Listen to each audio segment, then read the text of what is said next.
네, 반갑습니다, 여러분. 야, 벌써 한 학기 이제 마지막 시간이 되었습니다. 같이 해주셔서 너무나 감사하고, 오늘 13번째 강의 교회의 영원한 삶에 대해서 우리 같이 나누도록 하겠습니다. 같이 기도하고 시작하겠습니다. 하나님 아버지, 참으로 감사드립니다. 한 학기 동안 주님께서 인도하시고 보호해 주셔서 마지막 종강까지 오게 하심을 진심으로 감사드립니다. 저희 강의 시간을 통해서 하나님을 더욱더 찾고 하나님 말씀을 더 사모하는 저희가 될 수 있도록 도와주시고, 특별히 오늘 마지막 우리 교회의 영원한 삶을 같이 나눌 때에 이 종말 때에 교회가 무엇을 해야 할지를 깊이 깨달으며 그런 삶 가운데 우리 자신을 하나님께 드릴 수 있도록 인도해 주시길 간절히 바랍니다. LMC를 통해서 듣고 있는 영상을 듣고 있는 모든 원우들과 함께 하시고 큰 은혜 허락하여 주셔서 마지막 유종의 미까지 잘 거둘 수 있도록 도와주시고 모든 영광 하나님께서 받아주옵소서. 감사드리며 예수님 이름으로 기도합니다. 아멘. 자, 오늘 말씀 보도록 하겠습니다. 자, 벌써 우리 강의 내용이 보면 맨 마지막에 교회의 영원한 삶에 대해서 이제 오늘 보는 시간인데요. 우리 저번 시간에 했던 거 정말로 첫 번째 시간이었잖아요. 한번 리뷰해보고 시작하도록 하겠습니다. 자, 1번 읽어볼까요? 시작. 죽는다는 것과 그 위에 하나님의 심판이 있는 것은 모든 인생에게 정해진 진리이며, 이는 죽음으로 개인적 종말을 맞이하든지 예수님의 재림으로 우주적 종말을 맞이함으로써 이루어진다. 네, 죽는다는 것, 다음에 심판이 있다는 것, 그래서 다 아는 진리이고요. 개인적 종말과 우주적 종말이 있다는 것을 배웠습니다. 자, 2번 한번 읽어보겠습니다. 시작. 종말을 준비하는 삶이란 구원받은 성도로서 매일매일 날마다 하나님 말씀에 순종하면서 상급 신앙을 가지고 사는 삶이다. 오늘이 곧 종말임을 잊지 말아야 한다. 그렇죠? 상급 신앙 여러분 꼭 기억하셔서 평생에 하나님 상급을 바라보는 것을 위해서 쟁취해 나갈 수 있는 여러분 다 되시기 바라고요. 오늘 하루가 우리에게 종말이라는 것을 잊지 마시기 바랍니다. 자, 우리가 이제 서론부터 출발해서 새 학기 동안에 쭉 왔고, 저희가 이번 학기는 구원론 초반부터 시작해서 교회론을 거쳐서 종말론에 다다랐습니다. 지난 시간에 한 시간 했고, 오늘 종말론 두 번째 시간에 해당되는 내용입니다. 교회의 영원한 삶이라는 주제를 할 텐데요. 우리 아까 봤지만 저번 시간에 개인적 종말 그리고 우주적 종말, 이런 두 가지가 있다는 것을 우리가 배웠고, 개인적 종말론에서 우리가 나누었던 것은 죽음이란 분리를 뜻하는 것인데, 죽음의 종류에 대해서 우리가 같이 나눴죠. 그리고 하나님의 심판대 앞에 설 때에 어떠하다는 것, 그리고 하나님 앞에 상을 받는다는 것이 어떤 의미인지 상급신앙에 대해서 배웠습니다. 그리고 중간 초소는 없다 배웠던 것이 개인적 종말론에서 배웠던 내용이고요. 다음에 우주적 종말은 역시 예수 그리스도의 재림으로 인해서 우리에게 주어지는 것이죠. 재림 전에 나타난 성격을 같이 배웠었고, 예수님의 재림의 성격을 배웠습니다. 자, 이제 오늘은 이제 부활과 심판 이후에 천국과 지옥에 대한 이야기들을 이제 포함해서 마지막 종말론의 마지막 부분을 배울 텐데요. 자, 여러분 나눠드린 교환에 보면 이 6가지 테마로 오늘 수업을 하도록 하겠습니다. 첫 번째는 이 영원한 삶, 영생에 들어가기 전에 우리가 무엇을 준비해야 될지. 자, 여러분 잘 아는 영원한 지옥, 영원한 천국, 지옥과 천국에 대한 부분들을 우리 같이 나누려고 합니다. 과거에 저희가 어렸을 때는 교회마다 지옥에 대한 설교, 천국에 대한 설교가 실제로 많이 있었고요. 그래서 지옥과 천국이 실제로 느껴졌는데, 요즘에 이제 지옥 설교라든가 천국 설교는 거의 없지 않습니까? 왜 없는지. 근데 이제 지옥과 천국 분명히 실제하는 것이기 때문에 그렇죠. 근데 우리가 많이 오해하고 있는 것이 지옥과 천국은 실제적인 상황이 아니라 그냥 지옥 같은 현상, 천국 같은 현상으로 신학이 조금 뭐라고 그래야 되나 변질되면서 이것을 이제 약간 가치를 격화시키는 그런 것들이 있는데, 그렇지 않다는 것 오늘 꼭 여러분 알았으면 좋겠고요. 다음에 천년왕국에 대한 부분에 대해서 약간 이해를 하도록 하고요. 종말 시대에 사는 교회가 어떤 교회가 되어야 되는지를 마무리하고 강의를 마무리하도록 하겠습니다. 자, 영원한 삶에 들어가기 전에 우리가 해야 될 것이 있는데, 여러분 교환에 보면 종말의 삶을 살 때 종말에 조심해야 될 것들이 있고요. 다음에 종말에 준비해야 될 것들이 있습니다. 자, 종말에 조심해야 될 것들은 이 거짓을 속지 말아셔야 됩니다. 보시면 종말로 갈수록 거짓 평안이 많고 거짓 인생, 거짓 신앙, 거짓 기쁨, 거짓 스승이 많이 판치는 것이 종말의 특징입니다. 따라서 종말을 사는 우리에게 있어서는 이 거짓에 속으시면 안 됩니다. 하나씩 보면 이렇습니다. 데살로니가 전서 5장 3절 말씀 읽어볼까요? 시작. 그들이 평안하다 안전하다 할 그때에 임신한 여자에게 해산의 고통이 이름과 같이 멸망이 갑자기 그들에게 이르니 결코 피하지 못하리라. 참 재밌는 건 성경에 보면 거짓 선지자들이 가장 많이 외쳤던 것은 뭐냐면 평안하다, 안전하다, 괜찮다. 그러니까 이 정도면 됐다 이렇게 얘기를 많이 합니다. 특히 예레미야서 이렇게 보면 있잖아요. 그러니까 예레미야를 제외한 거짓 선지자들은 왕들에게 항상 이 평안함과 안전함을 그 거짓 평안을 전하죠. 백성들에게도 마찬가지고요. 그러다 보니까 왕이나 백성들은 자기 귀에 들리기 좋은 대로 거짓 선지자들의 그런 예언을 따르게 되고 그게 이제 하나님 앞에 이제 벌 받는 지름길이 되는 건데 여기 보면 말세로 갈수록 이제 평안하다, 안전하다 하는 것이 널리 퍼지게 됩니다.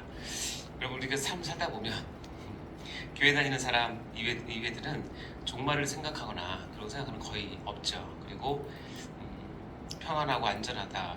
그래서 저희가 이제 모은 재산이나 재물이나 권력이나 건강이나 이런 것들을 의지하면서 괜찮다, 평안하다 이것을 아주 많이 전하죠. 그런 것들에 우리 교인들이 이제 만약에 따라가게 된다면 갑자기 준비 재림이 임하게 되든지 개인적인 종말이 임하게 되겠죠. 어쨌든 거짓 평안은 말세로 갈수록 정말 우리에게 잘 나타내는 현상 중에 하나입니다. 삼성이라는 그룹이 제가 알기로는 한참 성장할 때 삼성 회장 이병철 씨나 이건희 씨가 늘 때마다 강조했던 게 뭐냐면 위기예요, 위기. 지금 정말 위기다 하고 임원들을 모아놓고 항상 위기를 강조를 했대요. 그러니까 뭐하게? 안주하지 않게 위기를 늘 강조해서 그 위기를 딛고 이렇게 인류 기업으로 성장했다라고 얘기를 하더라고요. 교회에서도 우리가 그리스도 안에서의 참 평안을 우리가 외쳐야 되지만 그렇지 않고 거짓 평안, 세상에 주는 평안을 가지고 그것이 하나님의 축복으로 우리가 착각을 해서 머무르면 안 된다는 거 꼭 기억하시고 종말에는 거짓 평안을 조심하셔야 됩니다. 다음에 거짓 인생을 조심하셔야 됩니다. 그러니까 착각한 인생이죠. 잘못된 인생. 누가복음 12장에 보면 이런 비유가 있어요.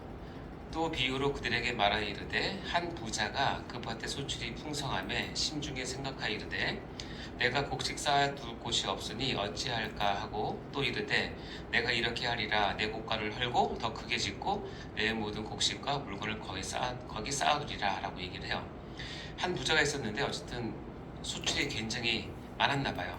얼마나 많았는지 고민이 됐는데 자기가 있는 곡간을 헐고 더 크게 짓고 모을 정도로 잘 된 거죠.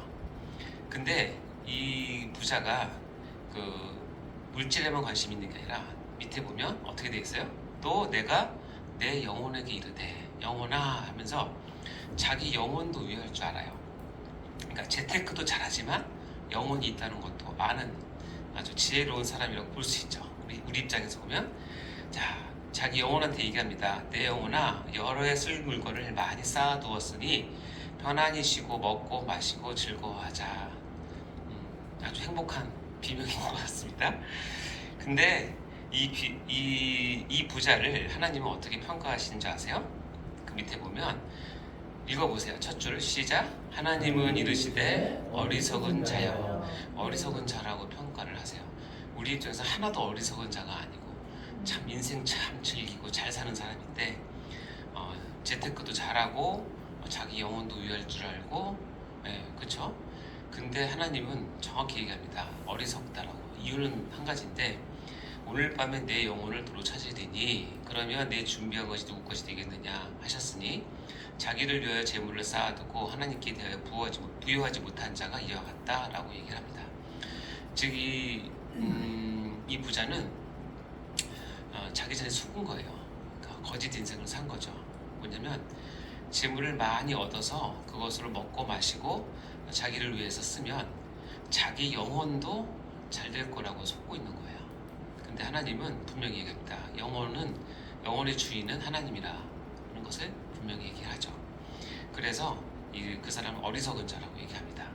근데 이 어리석은 자, 하나님이 말한 어리석은 자, 거짓 인생에 속는 사람들이 정말 이 땅에 너무나 많이 있어요. 그래서 자기 영혼을 위하는데 하나님의 것으로 위하는 것이 아니라 자기가 할 수 있는 여러 가지 방도로 재물과 재산과 또 쾌락과 명예와 안락과 이런 것을 통해서 자기 영혼을 세울 수 있다고 착각하고 사는 거짓 인생들이 많이 있습니다. 거기에 속으시면 안 됩니다. 그래서 누가복음은 이제 거짓 인생에 대해서 조심할 것을 얘기하고 있고요. 세 번째는 뭐냐면 거짓 신앙에 대해서 조심하라고 얘기합니다. 전에 우리가 중생할 때 배웠던 내용입니다. 마태복음 7장 21절, 23절. 여러분 잘 아시는 말씀이에요. 나더러 주여 주여 하는 자마다 다 천국에 들어갈 것이 아니요 다만 하늘에 계신 내 아버지 뜻대로 행하는 자라야 들어간다 라고 얘기합니다. 그래서 많은 사람들이 주여 주여 하는 자마다 다 천국에 들어갈 것이 아니네. 그럼 어떻게 하는 거죠? 내 아버지 뜻대로 행하는 자라야 들어간다라고 얘기합니다. 그러면서 그날에 많은 사람들이 나더러 이르되 주여 주여 우리가 주의 이름으로 선지자 노릇하며 주의 이름으로 귀신을 쫓아내며 주의 이름으로 많은 권능을 행하지 아니하였나이까 하리니 그때 내가 그들에게 밝히 말하되 내가 너희를 도무지 알지 못하니 불법을 행하는 자들아 내게서 떠나가라 하리라. 요즘 고민이 있어요. 이걸 어떻게 우리가 해석을 할 것인가. 그래서 어떤 한 사람이 처음에는 주의 이름으로 순수한 동기로 신앙으로 시작을 했는데 나중에 가서 자기가 이제 타락을 하고 재물의 욕심을 있어서 불법을 행하고 그래서 하나님께서 처음에는 아주 귀하게 봤는데 나중에는 그 사람을 이렇게 지금 여기처럼 쫓아냈다라고 생각을 하는 경우가 많이 있어요. 근데 이 본문은 그 본문이 아니고요. 여기서 말하는 것은 나더러 주여 주여 하는 자, 이들이 누구냐면 처음부터 주여 주여 주의 이름으로 선지자 노릇 귀신도 쫓아내고 많은 권능을 행했지만 예수님께서 내가 너희를 도무지 알지 못한다라고 했을 때 이 시제가 뭐냐면 내가 처음부터 너희를 알지 못했다라고 얘기하는 거예요. 그러니까 이 사람들이 주여라고 얘기했지만 하나님은 이 사람들이 자기를 주여라고 부를 만한 이유가 없는 거예요. 다시 얘기하면 이 사람들은 중생한 사람이 아니라는 뜻이에요. 그러니까 중생하지 아니하였음에도 불구하고 우리 인간들은 잘못된 거짓된 신앙으로 예수님을 주여라고 부를 수도 있고 심지어는 평생 주의 이름으로 선지자 노릇, 요즘 말로 하면 목회자 노릇도 할 수 있고 귀신도 쫓아내고 많은 권능을 행할 수도 있어요. 근데 중요한 건 뭐냐면 네가 그렇게 시작할 때부터 시작해서 네가 사역할 때 그리고 끝날 때까지도 나는 너를 도무지 알지 못한다는 거예요. 그러니까 예수 없이도 주여 주여 하면서 사역하고 신앙생활을 할 수 있는 그런 것을 경고하는 말씀이거든요. 그러니까 거짓 신앙이 우리 가운데 많이 있어요. 우리 모든 구원의 시작은 이제 중생부터 시작을 하잖아요. 그 중생은 어디서부터 오냐면 하나님이 예정하신과 선택하신 가운데 이루어진 것이고요. 자, 그러면 이런 것들을 우리가 그래서 견인교리에 비춰보면 우리가 처음에는 진심으로 믿음으로 주의를 시작했는데 마지막에 변질됐다라기보다는 처음부터 중생하지 않은 사람이라는 뜻이에요. 근데 이것을 왜 우리에게 가르치느냐? 왜 가르칠까요? 여러분이 교회를 섬기다 보면 이런 유의 사람들이 제법 많다는 거예요. 거짓 신앙을 가진 사람들이. 근데 너무 안타까운 거 뭐냐면 대부분 거짓 신앙 가진 사람들은 중간에 교회를 떠나는 경우가 많아요. 왜냐면 자기한테 안 맞든지 자기 계산에 안 맞으니까. 근데 여기 있는 사람들은 정말 불쌍한 사람들이에요. 끝까지 자기는 진짜라고 생각하고 가는 거죠. 그러니까 이게 참 우리에게는 참 떨리는 말씀이에요. 이거를 다른 사람에게 적용하려고 생각하지 마세요. 우리에게 그런 능력은 없고 일단 나에게 먼저 생각을 해보고 나는 정말 거듭나서 주님 따르고 있는지 생각을 해보시면 나의 근본은 내 사역에서 나오는 것이 아니라 하나님과의 진짜 1대1의 밀접한 관계에서 얻어지는 것이기 때문에 그렇죠. 그것만 확인하시면 됩니다. 어쨌든 거짓 신앙을 조심해야 될 것을 얘기합니다. 자, 종말에 조심해야 될 것 거짓 기쁨이 있습니다. 자, 누가복음 17장 20절 28절 말씀 읽어볼까요? 시작. 노아가 방주에 들어가던 날까지 사람들이 먹고 마시고 장가들고 시집가더니 홍수가 나서 그들을 다 멸망시켰으며 또 롯의 때와 같으리니 사람들이 먹고 마시고 사고 팔고 심고 집을 짓더니. 자, 노아 때는 하나님께서 뭐라고 얘기하냐면 노아 때 심판 날까지 세상 사람들이 했던 건 딱 4가지라고 얘기해요.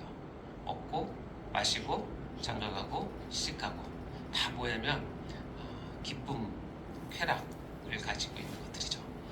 이 자체가 나쁜 건 아니겠죠. 그런데 이제 하나님을 모르는 상태에서 먹는 것에, 마시는 것에, 장가가고 시집가는 그런 쾌락에 집중하면서 사는 것이 참된 기쁨이다라고 잘못된 거짓 기쁨을 가지고 정말 사는 사람이 많다는 뜻이에요. 그 사람들 다 멸망이 된다는 것이죠. 롯의 때도 이런데 거기는 롯의 때는 어디야? 먹고 마시고 사고 팔고 심고 집을 짓는 거. 먹고 마시고 돈 벌고 이런 것들. 이제 이런 것들에서 오는 기쁨들을 가지고 살다가 평생 이렇게 살다가 죽는다는 거예요. 종말 때는. 따라서 우리는 신자들은 이것에 집중을 해서 이것을 목표로 해서 살면 안 된다 하고 경고를 주시는 말씀이겠죠. 자, 종말에 조심해야 될 것 5번째는 뭐냐면 특별히 거짓 스승, 거짓 선지자를 조심해야 된다라고 알려주고 있습니다. 로마서 1장 21절 23절 말씀 시작. 하나님을 알 때 하나님을 영화롭게도 아니하며 감사하지도 아니하고 오히려 그 생각이 허망하여지며 미련한 마음이 어두워졌나니 스스로 지혜 있다 하나 어리석게 되어 썩어지지 않는 하나님의 영광을 썩어질 사람과 새와 짐승과 기어다니는 동물 모양의 우상으로 바꾸었느니라. 그럼 하나님을 알긴 알아요. 근데 어떻게 해요? 하나님을 영화롭기도 안 하고 감사하지도 않아요. 그러다 보니까 어떻게 되면 스스로 지혜 있다고 하지만 어리석게 되는 그런 가르침을 주는 사람이 많다는 거예요. 거짓 스승들이죠. 이런 거짓 스승들을 통해서 결국 하나님을 어디로 바꾸냐면 우상으로 바꾸는데 앞장서는 것이 거짓 스승, 거짓 선생입니다. 우리는 반드시 이것을 주의하셔야 되죠. 그러니까 우리가 하나님의 교회를 맡아서 말씀을 맡아서 있는 자로서 우리가 정말 잘 깨어있지 않냐면 이 거짓 스승의 역할을 혹시라도 할 수도 있어요. 그러니까 정말 하나님을 알 때 정확하게 그리고 하나님을 영원하게 하는 목적으로 하나님께 감사하는 마음으로 늘 이 부분들을 신경 쓰셔야 됩니다. 그래서 결론은 뭐냐면 하나님을 우상으로 바꾸는 어리석은 자가 되면 절대로 안 된다는 거죠. 그래서 디모데후서는 이렇게 얘기하죠. 경건의 모양은 있으나 경건의 능력을 부인하는 자, 이 같은 자들에서 내가 돌아서라. 이게 이제 거짓 스승이 갖는 가장 대표적인 것은 모양은 그럴듯하고 말은 그럴듯한데 그 안에 있는 참된 경건의 능력은 없는 자, 그것을 모르는 자. 왜냐하면 영적이 아니면 모르거든요. 그런 자들이 거짓 스승의 대표적인 겁니다. 호세아 4장 6절에 보면 이 거짓 스승을 따르는 자들의 멸망은 이렇게 됩니다. 시작. 내 백성이 지식이 없음으로 망하는도다. 내가 지식을 버렸으니 나도 너를 버려 내 제사장이 되지 못하게 할 것이요 내가 내 하나님의 율법을 잊었으니 나도 내 자녀들을 잊어버리리라. 결국은 거짓 스승을 따르는 자들의 결말은 뭐냐면 지식이 없어요. 뭐에 대한 지식이 없냐면 하나님에 대한 참 진리의 지식이 없어요. 그러니까 다른 지식들은 얼통하게 많을 수 있지만 참 하나님을 아는 지식이 없기 때문에 그것 때문에 망하게 되고 그게 망하게 되면 하나님께서 우리를 이제 버리게 된다. 그런 내용이죠. 말세에 가면 갈수록 이런 부분들은 점점 더 성행하게 된다. 그래서 아까 거짓 평안, 거짓 인생, 거짓 신앙, 거짓 기쁨, 거짓 스승이 많기 때문에 이것을 조심해야 된다라고 우리에게 가르쳐주고 있습니다. 자, 이제 영원한 삶에 들어가기 전에 이제 종말을 할 때 준비해야 될 것이 반대로 준비해야 될 것. 자, 깨어있음을 준비하셔야 되고요. 거룩한 삶을 준비하셔야 되고 순종을 준비하셔야 되고 열매를 준비하셔야 됩니다. 그 다음에 사명을 준비하셔야 되고 기다림을 준비하셔야 됩니다. 이것이 이제 정말 삶을 사는 삶에 준비해야 될 일인데 깨어있어야 됩니다. 마태복음 25장 13절 읽어볼까요? 시작. 그런즉 깨어있으라 너희는 그날과 그때를 알지 못하느니라. 네. 우리가 깨어있어야겠죠. 그날과 그때를 알지 못하는데 그날과 그때 시간을 알라는 뜻이 아니라 이 시대 가운데 하나님께서 무엇을 말씀하시는지를 늘 깨어서 하나님 앞에 있어야 된다는 것. 그리고 저는 저번 시간에 배웠지만 우리가 세상 사람들과 달리 우리의 종말이 도적같이 이르지만 형제들에게 있어서는 깨어있는 자들에게서는 도적같이 이르지 않아요. 우리가 그 시대를 분별할 수 있고 그 시대 가운데 언제든지 우리가 종말을 차분히 준비하고 맞이할 수 있다는 것이죠. 그게 종말론의 핵심입니다. 자, 깨어있어야 된다는 것. 다음에 우리가 종말을 할 때 거룩해야 된다는 것. 히브리서 12장 14절 시작. 모든 사람과 더불어 화평함과 거룩함을 따르라. 이것이 없으면 아무도 주를 보지 못하리라. 화평함과 거룩함을 따라야 되고 이것이 없으면 아무도 주를 보지 못한다라고 얘기합니다. 하나님이 거룩하시기 때문에 거룩할 것을 명령하셨죠. 그래서 거룩함을 따르는 일에 우리가 종말을 준비해야 될 가장 중요한 일 중에 하나입니다. 세 번째는 순종입니다. 베드로전서 1장 22절 시작. 너희가 진리를 순종함으로 너희 영혼을 깨끗하게 하여 거짓이 없이 형제 사랑하기에 이르렀으니 마음으로 뜨겁게 서로 사랑하라. 네, 여러분 순종, 순종하셔야 됩니다. 제가 교리를 가르치면서 어떤 단어, 가장 중요한 단어는 저는 순종이라고 생각해요. 순종. 그러니까 순종함이 없이는 우리가 배운 것들이 그 우주공사일 가능성이 정말 많고요. 예수 그리스도께서 우리에게 보여주신 것이 가장 핵심이 뭐냐면 순종이었기 때문에 우리가 순종함으로 하셔야 됩니다. 그래서 교회에서 믿음, 은혜, 사랑 다 중요하지만 살아있는 참 신앙인으로서 하나님 앞에 드러낼 것은 뭐냐면 내가 하나님 말씀을 붙잡고 순종해내는 것. 그것이 너무너무 중요합니다. 제가 어렸을 때 저를 교회로 인도했던 제 막내 고모가 저에게 항상 했던 얘기가 순종하라고 했다는 것이 항상 기억이 납니다. 그래서 순종이 나의 믿음을 하나님 앞에 온전히 드러내는 통로가 되기 때문에 들은 말씀에 대해서 꼭 순종하시고 그렇게 해서 나오는 결과는 뭐냐면 마음으로 뜨겁게 서로 사랑하는 것이 된다는 거 잊지 마시기 바랍니다. 자, 그리고 마태복음 7장 20절에 보면 열매를 맺을 것을 얘기합니다. 시작. 이러므로 그들의 열매로 그들을 알리라. 네. 이러므로 그들의 열매로 그들을 알리라. 우리 삶은 열매를 드러내면서 사셔야 되는 것 잊지 마시고요.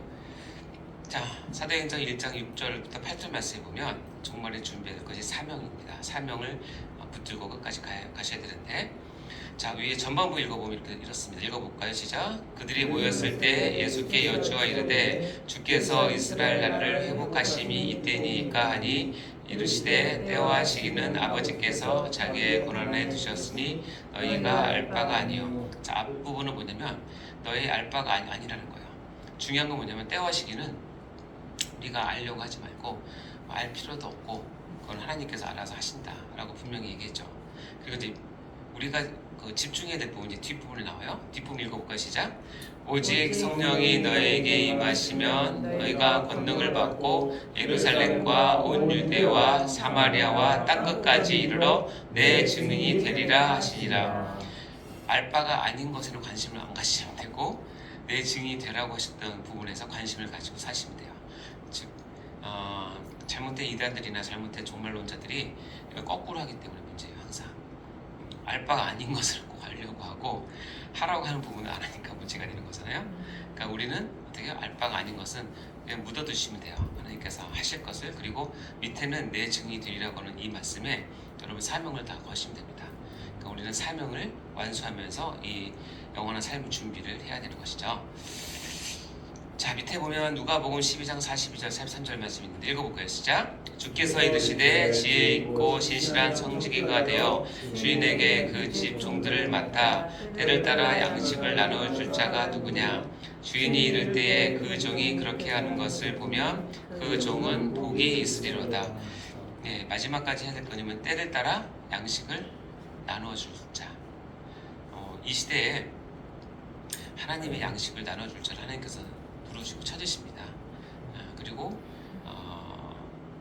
이 사명을 특별히 우리 사역자들에게 주죠. 그래서 때를 따라 양식을 나눠줄 자를 항상 세우시고 찾으십니다. 그리고 그 집 종들을 맡아서 할 교회를 우리에게 주시죠. 따라서 우리의 사명은 때를 따라 양식을 나눠줄 일에 최선을 다하시면 됩니다. 근데 중요한 것은 주인이 이럴 때에 종이 그렇게 하는 것을 보면 그 종은 복이 있다라고 얘기를 합니다. 그래서 우리가 받은 이 사명은 너무너무 중요한 사명이고요. 하나님께서 눈여겨보시는 사명이고 반드시 여러분의 맡은 여러분의 사랑하는 성도들과 학생들 그리고 또 청년들에게 하나님의 양식을 잘 나눠주셔야 됩니다. 이게 우리가 맡은 사명, 가장 중요한 사명이죠. 때를 따라 양식을 잘 나눠주시기 바라요. 여러분 평생에. 자, 종말에 준비할 여섯 번째 뭐냐면 기다리라는 거예요. 기다리라. 빌립보서 3장 20절 시작. 그러나 우리의 시민권은 하늘에 있는지라 거기로부터 구원하는 자 곧 주 예수 그리스도를 기다리노니. 예, 분명히 여기서 빌립보서에서는 이렇게 얘기합니다. 주 예수를 기다리라고 얘기를 하죠. 빌립보 지역은 로마 군인들이 은퇴하고 살았던 지역으로 유명해요. 그래서 로마 군인들은 은퇴를 하면 보통 의무 복무 기간이 20년, 25년이니까 다 로마 시민권을 줍니다. 그래서 빌립보에 있는 사람들은 로마 시민권을 가지고 있는 그 자부심이 엄청났던 사람들이에요. 그것을 빗대어서 지금 사도 바울이 그 시민권보다 더 중요한 게 있는데 우리의 시민권은 하늘에 있다라고 얘기를 하고 거기에서 누굴 기다리냐면 예수 그리스도를 기다리라고 얘기를 합니다. 그래서 기다리라고 했으니까 기다려야죠. 여러분 아이가 만약에 아이들 데리고 시장이나 백화점에 갔는데 아이한테 엄마가 잠깐 화장실 갔다 올 테니까 기다려 하고 있는데 2, 3분 만에 돌아왔는데 애가 없어졌어요. 애가 딴 데 갔어요. 눈이 팔려서. 그럼 어떻게 될까요? 나 같으면 집에 가서 멈춰 봤습니다. 기다리라고 하면 기다리셔야 돼요. 반드시 딴 데 눈 돌리면 안 돼요. 아셨죠? 왜냐면 요한계시록 22장 20절에 이렇게 얘기합니다. 시작. 이것을 증언하시니까 이르시되 내가 진실로 속히 오리라 하시거늘 아멘. 주의 세워 오시옵소서. 속히 오신다고 하셨기 때문에 그래요. 속히 안 오시는 것 같은데요. 근데 아마 우리가 주님 만나고 나서는 속히 온다는 말이 맞다 생각할 겁니다. 금방 오십니다. 그때까지 기다리셔야 됩니다. 아셨죠? 자, 우리가 영원한 삶이 들어가기 전에 주의해야 될 것과 준비해야 될 일을 쭉 봤어요. 이게 이제 우리가 상급신앙을 가지고 있다는 살면서 조심해야 될 것과 속지 말아야 될 것과 그다음에 반드시 붙잡아야 될 것들을 간단하게 정리한 겁니다. 자, 잠깐 쉬고 두 번째 강의 들어가도록 하겠습니다.